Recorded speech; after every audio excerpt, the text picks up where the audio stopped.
हमर कथाक शीर्षक है प्रतिभार। आइ 2-3 दिन सँ कतोक बेर फोनक घंटी घनघनायल रहेक, मुदा आदित्य से उठौलनि नहीं। एहन बात नहीं छल जे शैलजाक फोन ओ उठबऽ नहीं चाहैत रहथि, मुदा परिस्थितिक गंभीरता भाँपि ओ नहीं उठौलनि। निश्चय कयलनि जे आब सँ नहीं रिसीव करब। आइ कतोक समय सँ इएह भऽ रहलैक अछि। पहिने शैलजाक फोन एना लगातार अबितो नहीं रहनि, कारण पहिने आदित्य के प्रायः सब दिन भेंट घाट तऽ भइए जाइत रहनि। मुदा जहिया सँ आदित्यक आवाजाही विराम लेलक तहिया सँ फोनक आयब क्रमशः तेजे होइत गेलैक। आइ 2-3 दिन सँ ई क्रम तीव्रतर भेल अछि। केहन समय रहेक जखन प्रायः प्रत्येक दिन ओ 2-3 घंटा ऑफिस सँ घुरैत काल शैलजा शर्माक आवास पर संगति लाभ लेथि आ आमोद प्रमोद में लीन भऽ जाथि। मुदा आब नहीं, किन्नहु आब संभव नहीं। गिरुआ पर उठल आदित्य अटकर लगबैत छथि जे आखिर शैलजा की सोचैत होयती। आइ एतेक दिनक सुमधुर संबंध में कहियो कोनो एहन प्रसंग तऽ उपस्थित भेल नहीं जे परस्पर मनोमालिन्यक स्थिति उत्पन्न होइत। मुदा हाँ, मिसेज गुलाटीक ओतऽ गणेश चतुर्थी दिन जाहि रूपे अनासक्त ओ वक्र दृष्टि सुचित्रा हुनका देखने रहनि, ताहि सँ ओ विचलित आ उद्विग्न अवश्य भेल रहथि। शैलजा कतोक दिन धरि ओहि अप्रत्याशित घटना सँ असहज भेली पुछतो रहली जे हमरा अहाँक निकट संबंध सँ सुचित्रा क्लेश में तो नहीं छथि। मुदा आदित्य एहि प्रसंग मोने रहि जायब उचित बुझलनि। तथापि आदित्यक प्रति शैलजाक आकर्षण में कोनो कमी नहीं आयल आ न हुनक समर्पण भाव में किंचितो अभाव लक्षित भेलनि। आदित्य शैलजाक इंदिरा नगर स्थित आवास पर अबाधित जाइत अबैत रहला, प्रसन्न संतुष्ट आ मुस्काइत रहला। मुदा सुचित्रा प्रसन्न नहीं छथि, शांत नहीं छथि, संतुष्ट नहीं छथि। आइ यह असंतुष्टि, अप्रसन्नता, अशांति सुचित्राक पारिवारिक जीवन में बिर्रो उठा देने अछि। ओ लगभग मास दिन से अपन स्कूलो नहीं जा रहली अछि आ न संगी सहकर्मी संग बाजार आकि पार्टी सब में जाइत छथि, जेना हुनक स्वातंत्र के ओ कुंठित कऽ देने होइन। आदित्यक प्रत्येक काज व्यवहार पर कंडेरिया नजरि रखैत ओ घर ही रहैत छथि, गुम सुम। आदित्य सँ नहेबा खयबा पीबाक प्रसंग छोड़ि आर कोनो विशेष गपशप नहीं। मुखाकृति पर विषादक टेढ़ घोंच रेखा पसारने डेरा में एम्हर सँ ओम्हर जाइत अबैत रहती।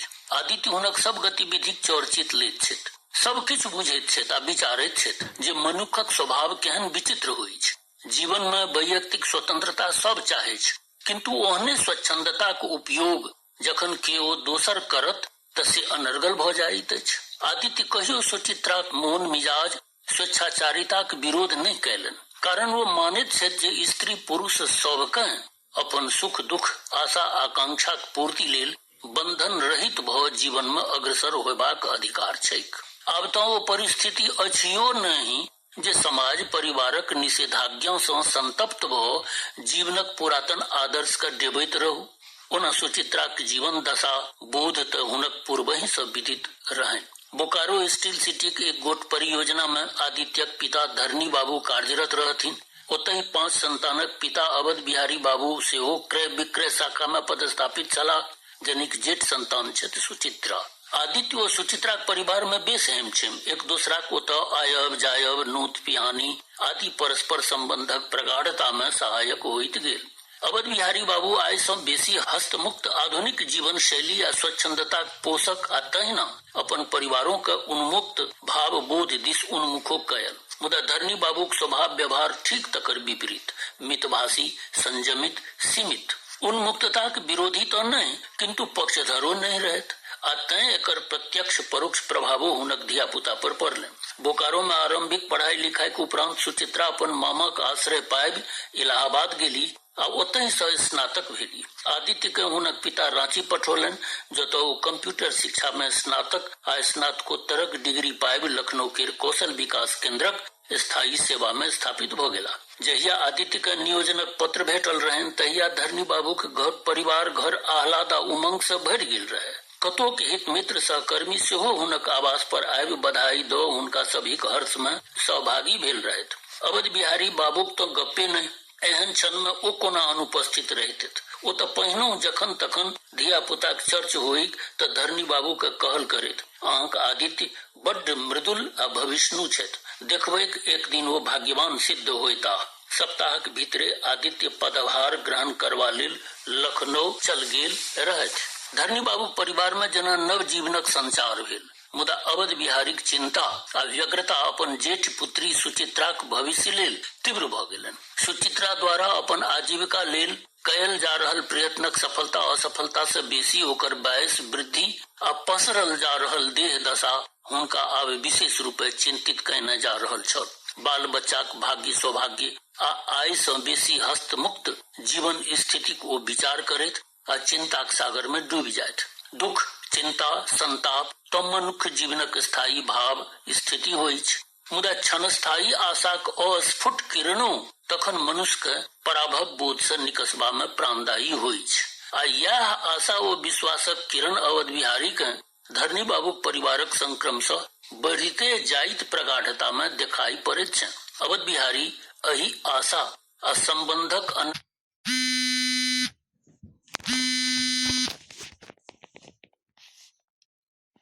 अन्यता के पकड़ चाहैत छथि, लोक लेबऽ चाहैत छथि। तैं तो ऑफिस से घुरती काल धरनी बाबूक आवास पर प्रत्येक साँझ हुनक रेठान नियमित होबऽ लगै छै। चाह पानक संग कतोक काल धरि अनेक प्रसंगक आख्यान चलैत रहै छै। ओहि दिन रवि के जखन अवध बिहारी पहुंचला, धरनी बाबू तखन बड्ड उल्लसित रहैत। आदित्यक फोन आयल रहनि। अवध बिहारी किछु कालक बाद उपयुक्त परिस्थिति व प्रसन्नता की स्थिति अनुभव को जिज्ञासा प्रकट कैलन।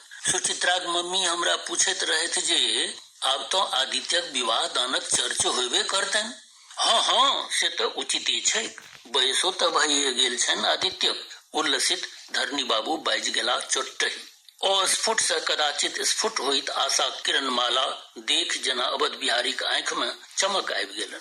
हुनका बुझलनि जे सुचित्राक गुणग्राम आदि के प्रसंग बस परोक्ष रूप से अनबाकी समुचित अवसर थे। मध्यम स्वरे ओ बजला, देखू न हमर सुचित्रा केहन सुलक्षणा अछि, आधुनिक भाव बोध से परिपूर्ण, सब तरह सक्षम, सुशिक्षित, रूपवती आ निर्मल, किंतु एखन धरि जगह नहीं पकड़ सकलिए। मुदा तैं तो ओकर विवाह अब टारल नहीं जा सकै। ओकरा लेल त आदित्य सर्वथा उपयुक्त जीवन संगी होइतथिन, तखन भगवानक इच्छा। धरनी बाबू सबटा सुनलनि, सुनैत रहला, किंतु बजला किछु नहीं। हुनका भेलनि जे ई गंभीर होयबाक समय छै, जमाना बदलि गेल छै, तें आदित्योक इच्छा बूझब आवश्यक छै। गप सपक बाद अवध बिहारी चल गेला, मुदा धरनी बाबू के खुद बुद्धि लागले रह गेलनि। विचारलनि जे लड़की तो ठीके छै, जानल पहचानल, अकर्मण्य भ घर में बैसो बाली नहीं छै। तखन मुदा आदित्य सँ गप कयला पर हुनक विचार ओ दृष्टिकोण में भिन्नता किछु प्रतीत भेलनि। हम की कहू, अहाँ लोकनिक जे विचार होय, मुदा ओ अर्थात सुचित्रा स्वच्छंद प्रकृतिक लोक छै, सैर सपाटा संगी साथीक आकर्षण वाला ओकर चरित्र स्वभाव छै। तखन अहाँ सब जे निर्णय ली, हम किछु नहीं कहब। आदित्य फोन पर अपन माता पिता के अपन भावना से अवगत करौलनि। धरनी बाबू कनेक तत्वत में पड़ला अवश्य, परंतु फिर सोचलनि जे विवाह पूर्व आ पश्चातक जीवन में बहुत किछु लोकक स्वभाव में परिवर्तन भ जाइत छै। आ अंततः धरनी बाबू आ हुनक धर्मपत्नी यह विश्वास आ आस्था बलवती भेल आ सुचित्रा हुनक घर परिवार में अयबाक मार्ग प्रशस्त भेल। आदित्यो एहि निर्णय के सुनलनि, बुझलनि आ सुचित्राक संग जीवन रचबाक कल्पना में जेना डूबि गेला।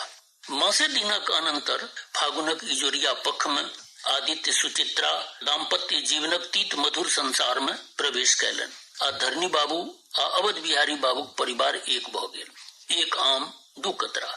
विवाहक प्राय 10 दिनक बाद सुचित्रा आदित्यक संग लखनऊ चलि एली। गोमती नदी कतवाई में स्थित गोमती नगरक फैलगर आ पैघ आवास में आबि अपन जीवनो पैघ प्रशस्त आ आकर्षित हुनका प्रतीत भेलनि। पैघ पैघ 3टा कोठली, आगा पाछा बालकनी, अलग से बृहद बैसका, चारू कात गाछ वृक्ष, सब किछु जेना हुनक मनोरम कल्पनाक अनुरूपे रहनि। बोकारो अथवा मामा के इलाहाबाद में एहन सुविधाप्रद स्थिति कहाँ छलनि। एहिठाम मास 2 मास से सुचित्रा के आदित्यक दैनंदिनी मनोभाव तथा आवासक अड़ोस पड़ोस के ठेकान से बुझबा में लागि गेलनि। आ जहिना जहिना बुझैत गेली तहिना तहिना हुनक कल्पना लोकक क्षितिज के विस्तार होइत गेल। 9:30-10 बजे आदित्य अपन काज पर ऑफिस जायत आ 6 बजे साँझ धरि घुरि आबैत। फिर नाश्ता आ चाह होइन। तकरा बाद त आनंद आमोद प्रमोद लेल आदित्य आ सुचित्रा आ आदित्य हंसी ठहाका।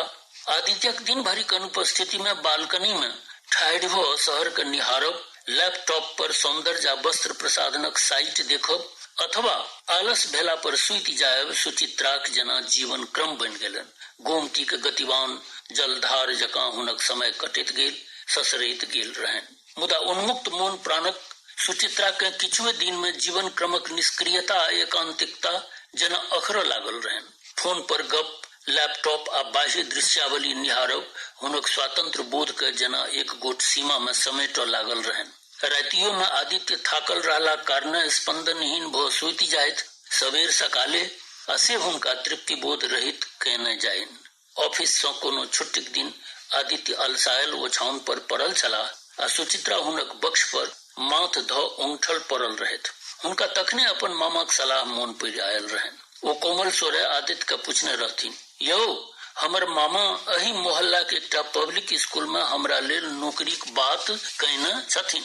स्कूल प्रबंधन तैयार छै, तत्काल 20,000 टाका हमरा देतैक कि हम ज्वाइन क लियो। भरि दिन असगरे आ निरर्थक बैसल बैसल मोन अक्छा जाइत अछि। सुचित्राक मनोवृत्ति से परिचित आदित्य के प्रस्ताव बेजाय नहीं लागल रहनि, परंच बजलाह किछ तखन नहीं। फेरो पूछलथिन, अहाँ किछु बजलियै नहीं? आदित्य अपन मोनक सब किंचित आशंका के करोट लगा अपन बात रखलनि। अहाँ के जे ठीक बुझाय करू न, हम ककरो इच्छा के हनन करब उचित नहीं मानैत छी। ककरो वैयक्तिक स्वतंत्रताक सम्मान होयबेक चाही। ई कहैत ओ छाउन से उतरि बाहर बालकनी में चलायल रहैत। एहि उत्तर ओ सहमति से जेना प्रसन्नताक संग संग सुचित्रा के कल्पना के पाँखि लागि गेल रहनि। उमंग उत्साह से सिक्त ओ स्कूल ज्वाइन क लेलनि आ बहुत कमे अंतराल में अपन मेधा, कार्यकुशलता तथा श्रम शक्ति से बेस लोकप्रियता प्राप्त क लेलनि। आब तो विद्यालयक कोनो गतिविधि होई, मैडम सुचित्राक सक्रिय उपस्थिति, प्रगतिशील आधुनिक विचारधारा हुनका अपन अपार लोकप्रियता ताय से हुअ लगलनि। हुनका अपन सहकर्मी जयंत भटनागरक बहुत निकट आनि देने रहनि। समय बीतैत गेल आ सुचित्रा भटनागरक घनिष्ठता उत्कर्षोन्मुख होइत गेल। स्कूल से आपस होयबा काल एक दिन संगी विनीता रावत हंसते हंसते कहने रहनि, आइ काल्हि अहाँ आ भटनागर सर बेस चर्चित भेल छी, कोनो प्लान अछि की? सुचित्रा के ई उक्ति चौल नहीं बुझेलनि, अधलाहो नहीं लगलनि। से किया कहलहुं, दूटा नीक हृदयक मेल मिलाप निकटता अनुचित त नहीं, सुचित्रा उतारा देने रहथिन। विनीता रावत चुप भ गेल रहथि। मुदा सुचित्रा के एतबा बुझबा में आबि गेल रहनि जे हुनक आ भटनागरक बीच सुदृढ़ होइत आकर्षण आ सामीप्य लोकक नजर में पैसल जा रहल छै। ई बोध न तो हुनका चिंता उत्पन्न कयलकनि आ न कोनो विकर्षण। कारण वो तो शुरुए से आधुनिक जीवन मूल्य आ उन्मुक्तता के पसिन्न करैत रहली अछि, भने ही लोकवेद समाज तकरा जना बुझोक। सुचित्रा डेरा एली आ सुस्ताबा से पहिने किचन में जाकर चाहक लेल पानी गैस ओवन पर चढ़ा देलन, कपड़ा बदललन। परंतु विनीता गप मन में घुरियाइत रहलन। भटनागरक गौर वर्ण मुखमंडल, सौम्य व्यवहार, सहानुभूतिपूर्ण दृष्टि आंखिक आगा नचित रहलन। ताबत आदित्य डेरा घूरल नहीं रहत। यह 8 साढ़े 8 लगभग भेल होइते जखन आदित्य डेरा पहुंचल रहत। सुचित्रा तखन बेडरूमक चद्दरि बदलैत रहत। आदित्य आवाज देलथिन, सुची कत छी? उत्तर भेटलनि, हे यह एतो। ताबत आदित्य बेडरूम में उपस्थित भ गेल रहत। पलंगक चारू कोन पर चद्दरि के खोसैत आदित्य दिस बिनु ध्यान देने बहराइत सुचित्रा प्रश्न ठाढ़ कयलथिन, अयो आइ काल्हि सब दिन डेरा घूरऽ में एतेक देरी अहाँ के किया भ जाइत अछि? डेरा कटैत अछि की? सबक ऑफिस 5 साढ़े 5 में बंद भ जाय छै आ अहाँ बैसले रहै छी। आदित्य उलहना सुनि पहिने सोचलनि जे गुम भ जाय, फिर सोचलनि जे बाजब नहीं तो औरो की पसारैत रहती। सफाई देलनि, अरे शैलजा किछ काज ऑफिस में किरानी सब गड़बड़ा देने रहे आ तकरे कने सोझरेबा में देरी भ गेल। शैलजाक नाम सुनते सुचित्रा लोहछि गेली। ई शैलजा के थिक? अहाँ ओकर पति छियै? विषन्न भेल सुचित्रा बाजली, छी छी ई की सूची अहाँ बजैत छी? ओकर पति मरि गेलै, अनुकंपा पर ओहि बेचारी के लिपिकक पद पर राखल गेल अछि, आ जँ हम कनेक मदद करैत छियै तऽ दूर भऽ गेलहुँ। धवल आ विनम्र भाव आदित्य प्रतिकार कयलनि, मुदा हुनक प्रतिकार सुचित्राक मोन प्राण के मृदुल नहीं कऽ सकल। 8 मास पूर्व मरि गेल ओकर पतिक लेल ऑफिस में अहींटा सहकर्मी रहिए, अहीं के ओकर चिंता। आई 5-6 मास से अहींटा के ओकरा से घंटा घंटा फोन पर गप करबाक फिकिर रहैया। सुचित्रा बरसऽ लगली आ आदित्यक अत्यंत निकट आबि अपन बाँह पसारैत पूछ बैसली, हमर देह छुब के कहू तऽ एखन ऑफिस से नहीं ओकर डेरा पर से अहाँ नहीं आयल छी कि? हमरे सब पर छुब के कहू। आदित्य के तर्क रहन, उत्तर रहन, परंतु उत्तरहीन रह गेला। सुचित्रा सेहो अल्प विराम लेब उचित बुझलनि। राति में खयबाक लेल दुनू जन डाइनिंग टेबुल पर पूर्वक अभ्यासक विपरीत एक ठाम नहीं भेला, मुदा भोर में शीत युद्ध किछु ढील पड़ि गेल रहैक। आदित्य के 9-9:30 बजे ऑफिस जयबाक रहैत छनि, तें सुचित्रा हुनक भोजन टिफिन तैयार कऽ देने रहथिन। हुनका पैंट शर्ट बेल्ट पहिरबाक लेल ओछाओन पर राखि आयल रहैत। आदित्य नहा धो कपड़ा पहिरलनि तथा रुमालक ताकहीर करऽ लगला। नहीं भेटलनि तऽ सुचित्रा मदद में अयली। हे लियो, एतऽ अछि अहाँक रुमाल, कहैत हाथ में थमा देलनि। फिर भोजनक प्लेट डाइनिंग टेबुल पर राखि अयली। भोजनोपरांत जखन अपन कागज फाइल समेट ऑफिस लेल आदित्य विदा होयबा पर छलाह तऽ सुचित्रा अपन अल्प विरामक लंघन करैत अपन मंतव्य जनौलनि। हे सुनू, समय पर डेरा आयब, शैलजाक चक्कर में नहीं पड़ब, हमरा ई बात पसिन्न नहीं। आदित्य सुनलनि, मुदा उत्तरहीन रहब संभव नहीं भेलनि।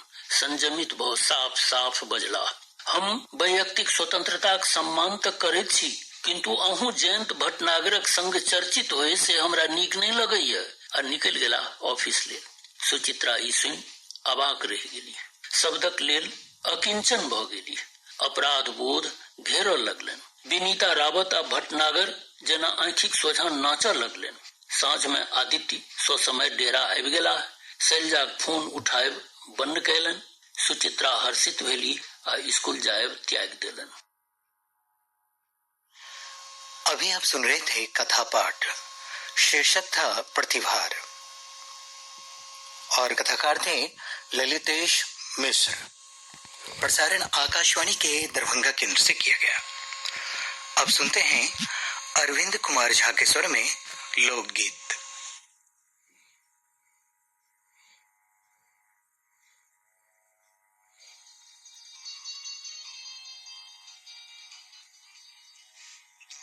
दीप अचरी संगे पूजा के थार अंगलो हे श्याम मां, पूजा करियो स्वीकार मोर हे श्याम मां, पूजा करियो स्वीकार।